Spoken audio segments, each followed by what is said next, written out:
بالله كم تستطب القروح ويبرأ جروح الكثير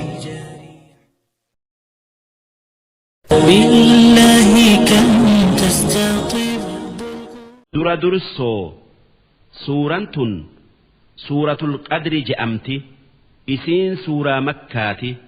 تكا سورة مدينة آيان إسئي جها لكويس إسئي سقلتمي تربة إسين إيغا سورة عبساتي بوت بسم الله الرحمن الرحيم جلق أمن دبئي مكا ربي رحمتك أبوتي إنا أنزلناه في ليلة القدر قرآن كان وليقل إساء تكا هندم إساء لوح المحفوظ الرافونة هل كان درجا يوكا قتي قدوك أبو كيس سمي لفتي قد آنتت بوفني أتشكيني كان أتشرا هنگ أمت دمي سدي كيستي ergamaa keenya Muhammad irratti xiqqoon buufne wamaa adraaka maa laylatul qadr halkan qadrii qabu yookaa darajaa gatii qabu san maaltu takkaa eenyutu waan inni ta'e si beeysise yaa ergamaa kiyya Muhammad namni waan halkan sun ta'e sii hime hin jiru nuutu sii himaa hunoo dhagay laylatul qadri khayrun min alfi shahr halkan qadrii kan qur'aanni isa keessa buufame halkan baatii 1,000 caalu akkana jechuun dalagaa gaarii takkittii halkan qadriisan keessa dalagantu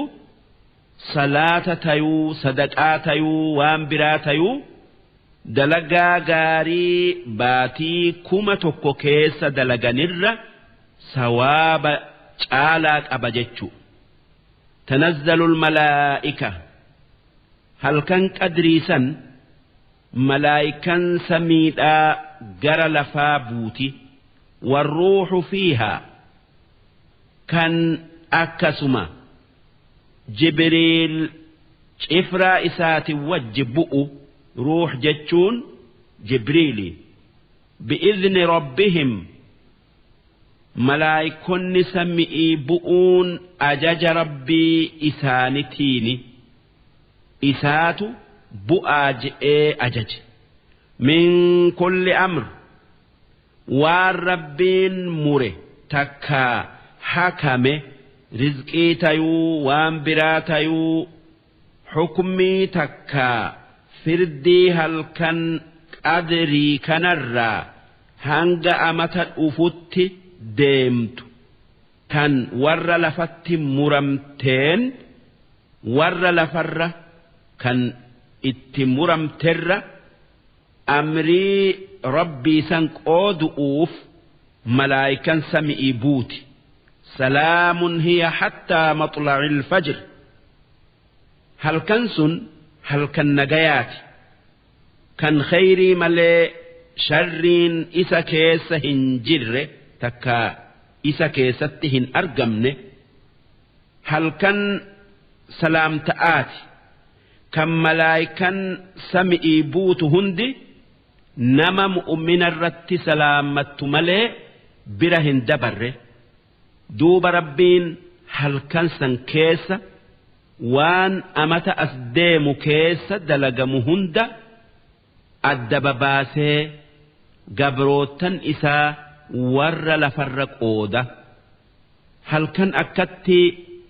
جبآكن قافم أفا akka irra hedduun ulamaa'iidhaa je'anitti laylatul qadri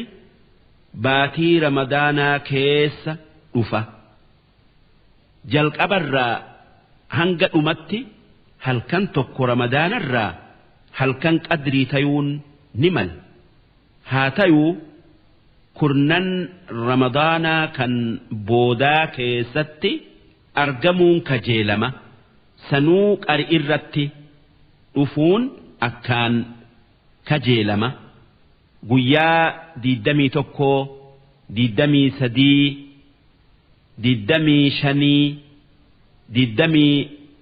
25 29 keessa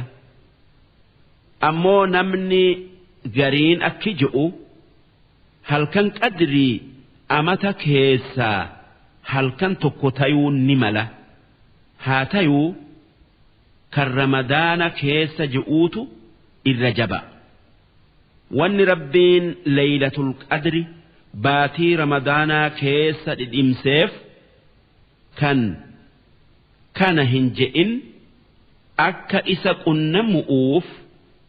halkan ramadaanaa hunda ibaadaa jabeessani'iifi salaata fi waan biralle'een namni halkan san qunname du'aa itti haa jabaatu alaaman halkan sanii oow'uu fi qabbanaayuu dhabu tafsiira suuraa bayyina بالله كم تستطيب القلوب